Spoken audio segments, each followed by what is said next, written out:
Hello friends, आज हम सीखेंगे प्रोनाउन के एक प्रकार के बारे में जिसका नाम है रिलेटिव प्रोनाउन। रिलेटिव प्रोनाउन जो कि एक संबंधवाचक प्रोनाउन है जिसको आज हम समझेंगे। तो शुरू करते हैं हम अपने टॉपिक को। तो हम सीखेंगे आज रिलेटिव प्रोनाउन के बारे में। रिलेटिव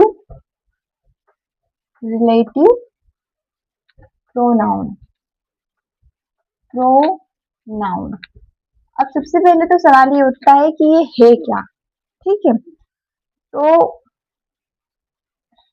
इसका सीधा और सिंपल सा अर्थ है संबंधवाचक प्रोनाउन। मतलब दो सेंटेंस को आपस में जोड़ना, दो सेंटेंस को आपस में जोड़ने का काम ये करती है। अब कौन कौन से होते हैं रिलेटिव प्रोनाउन? तो रिलेटिव प्रोनाउन जो है वो 5 टाइप्स के होते हैं। कितने टाइप्स के होते हैं?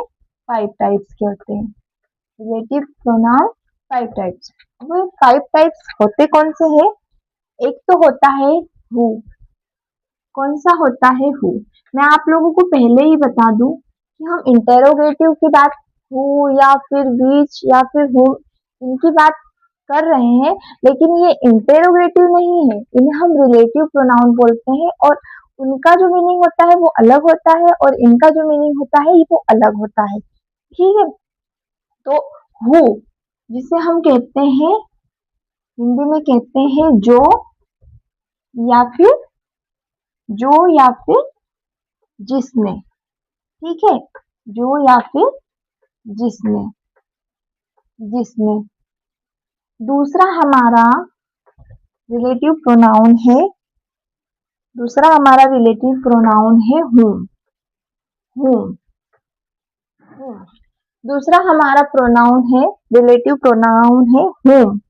whom मतलब जिसको।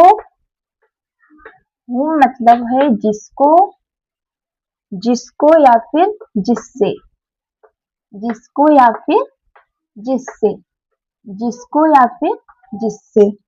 उसके बाद हमारा अगला रिलेटिव प्रोनाउन है whose। whose क्या है? whose whose यानी जिसका, जिसका या फिर जिसकी, जिसका या फिर जिसकी। ठीक है, जिसकी या फिर जिसके। इसको हम एक और शब्द दे सकते हैं जिसके, जिसके। ठीक है, उसके बाद हमारा नेक्स्ट जो है प्रोनाउन, रिलेटिव प्रोनाउन, वो है विच। क्या है? विच। विच का जो है अर्थ है जो और जिससे, जो और जिससे।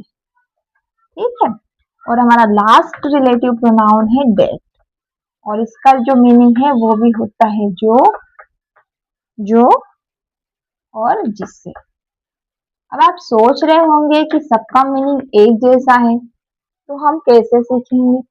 तो उसका भी आप टेंशन मत लीजिए, क्योंकि मैं हर हर रिलेटिव प्रोनाउन को उनके सेंटेंस के साथ समझाऊंगी।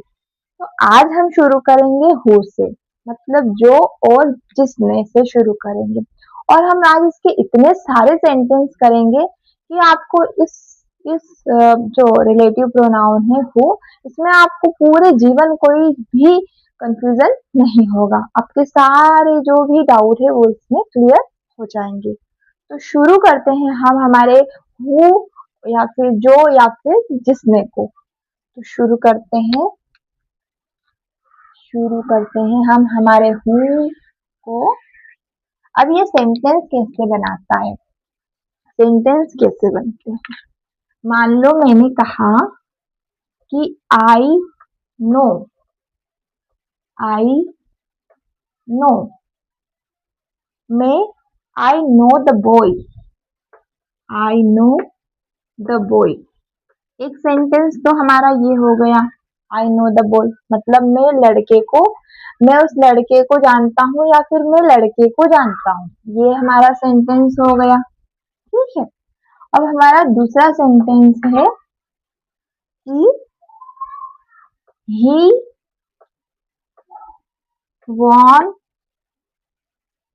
he won the race. He won the race. ठीक है। अब देखो एक सेंटेंस हमारा कह रहा है कि मैं उस लड़के को जानता हूँ।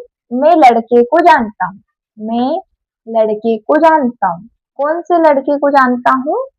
वह रेस जीत गया। ठीक है, वह रेस जीत गया। अब अगर मैं इसे जोड़ू,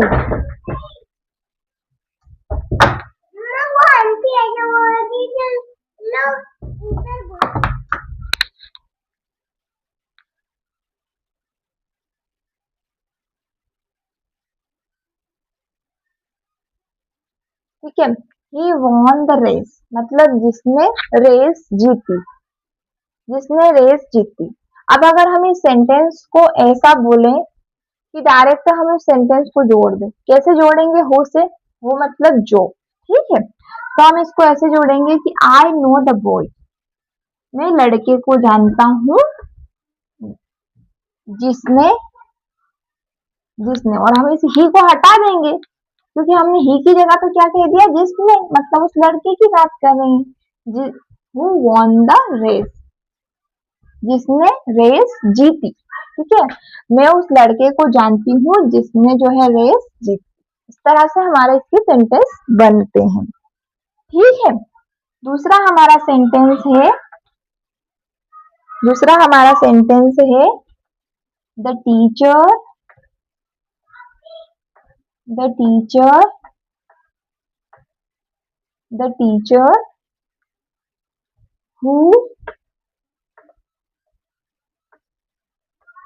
who teaches the teacher who teaches us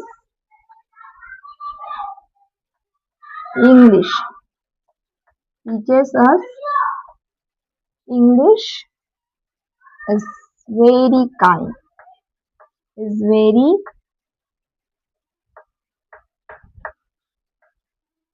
kind। ठीक है, अब देखो द टीचर मतलब वह, मतलब एक टीचर की बात हो रही है जो टीचर्स यानी पढ़ाती है। ठीक है, हमें, जो हमें पढ़ाती है। ये देखो जो का इस्तेमाल हुआ यहाँ पे, सेंटेंस को मैंने डायरेक्ट बना दिया। जो पढ़ाती है हमें इंग्लिश, कैसी है वो? बहुत ही दयालु है। कैसी है वो? बहुत ही दयालु है। तो the teacher who teaches us English is very very kind, मतलब वो बहुत दयालु है। तो आपको समझ में आया हु ने कैसे जोड़ा सेंटेंस को? हु ने जो कैसे सेंटेंस, अरे यार वो एकदम छापो।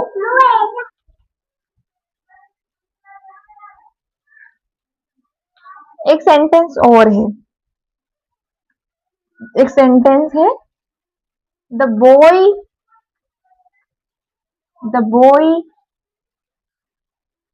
who who is who is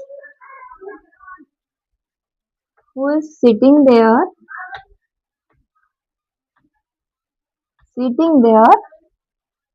is my son, is my son। ठीक है, वो लड़का जो वहां बैठा है ना, वहां बैठा है, वो कौन है? मेरा लड़का है। ठीक है,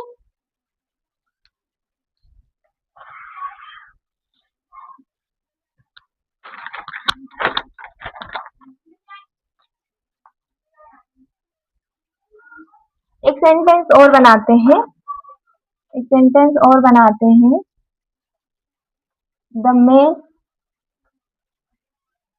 the boy who is running, the man who is watching YouTube videos, the man who is watching